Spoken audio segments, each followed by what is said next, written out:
Hello, ladies and gentlemen, and welcome to the show. Glad to have you guys here. Now, I'm going to give you my opinion on this virus. I'm watching it for weeks now, watching it develop. My opinion, here it is. The picture, if you were out in the park and you're going to walk a friend of yours' dog, but this dog just so happens to be a Great Dane. And he's a big one. He's a big male, and he weighs about maybe 175 pounds. He's a monster of a dog, not a normal dog. So got a big, heavy leash on him and a chain, great big, thick, one of those uh, that dogs wear, around their neck. I'm having a brain fart. A leash, a big, thick, heavy one around his neck, and a big, long, heavy steel chain to carry him because he's such a big, heavy dog, and he's even studs around his neck, around the thing, like because he's a monster. Anyway, so you go to the park to take this dog for a walk for your friend, and you start walking in the park. All of a sudden, the dog takes off. And when something happens that you never realized could possibly happen because you're pretty strong and everything, the dog's stronger than you. And he's starting to run, and you're trying to hang on to him, and you're hanging on to that big chain as tight as you can, and you're slowing him down. You are slowing him down, but he's got endless energy. So you run behind him, kind of like a real fast walker, almost a run. And the dog, he's ready to gallop, but you're slowing him down a lot. And after about 5 minutes goes by, you're starting to get tired. You're yelling and screaming at the dog to stop. The dog ain't listening. He's just going, and you're starting to breathe really heavy and because you just can't, all this energy it requires just to slow this dog down. And there comes a point there where you're completely out of breath and you feel like you're going to pass out because the dog's continuing to pull like anything. There's going to come a point at a certain point where you're going to have to drop that chain, let him go. Because you just haven't got the energy to hold him back.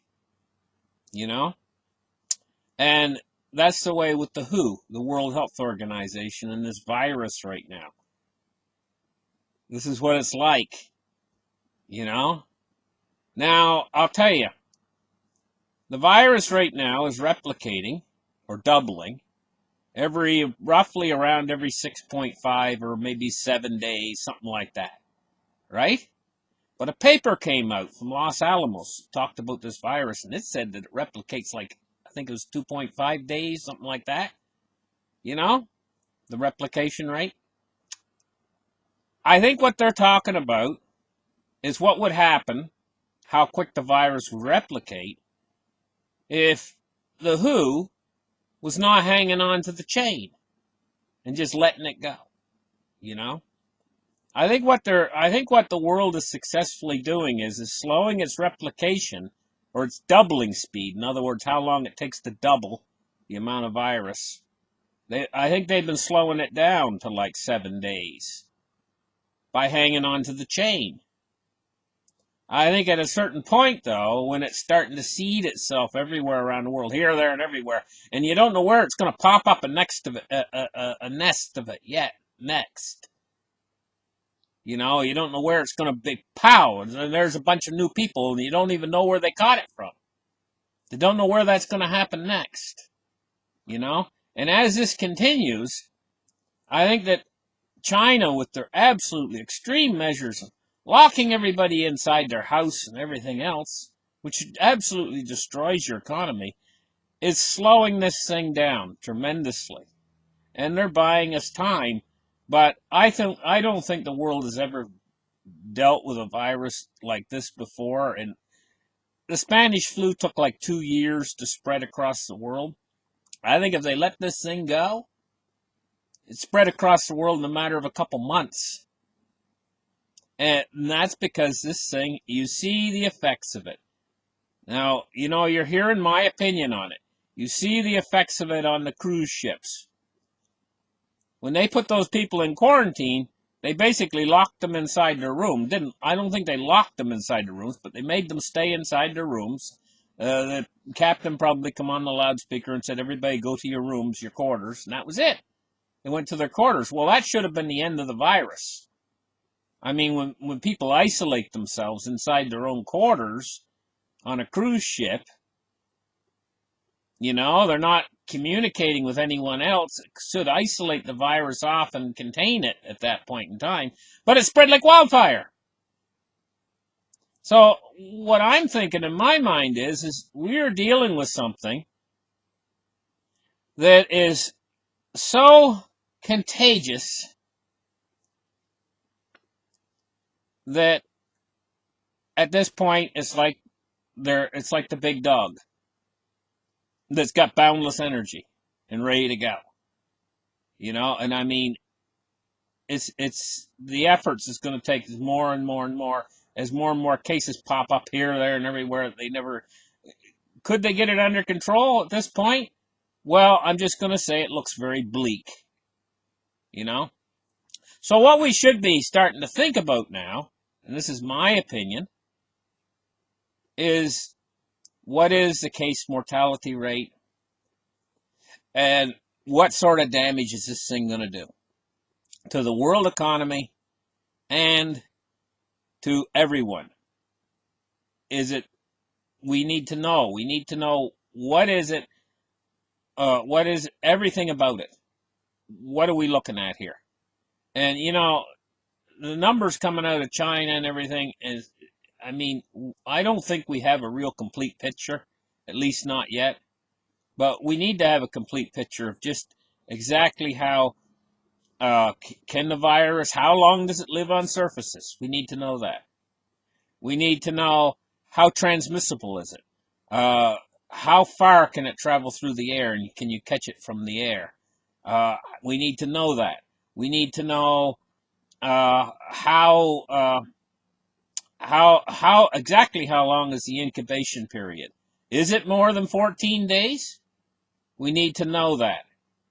There's a lot of things that we need to know, and I mean, this virus has been around for a little while now, months, and these scientists need to get their head around it and figure out and come to a conclusion on these things and start to really understand, not just shooting in the dark, which is a lot of what we've had so far, because it looks like containment efforts are not working because it's getting more of it all the time.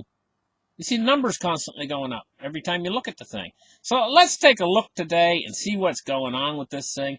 Let's open up the charts right here and let's take a look at what's going on in the world today with this thing. Now that you guys heard my opinion on it, fear is mounting as coronavirus cases rise outside China.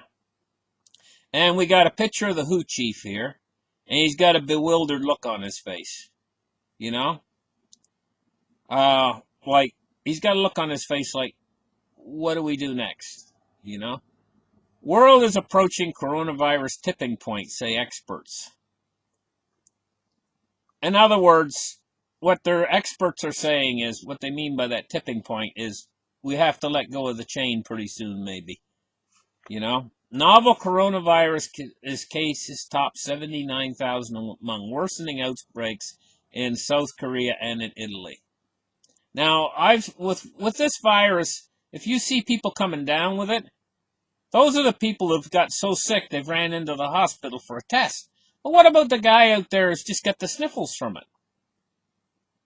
He just thinks he's got a head cold. He don't know.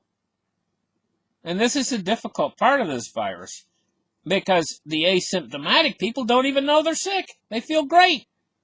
They're going out to Disney World, riding on the rides. I mean, they feel great, the asymptomatic ones.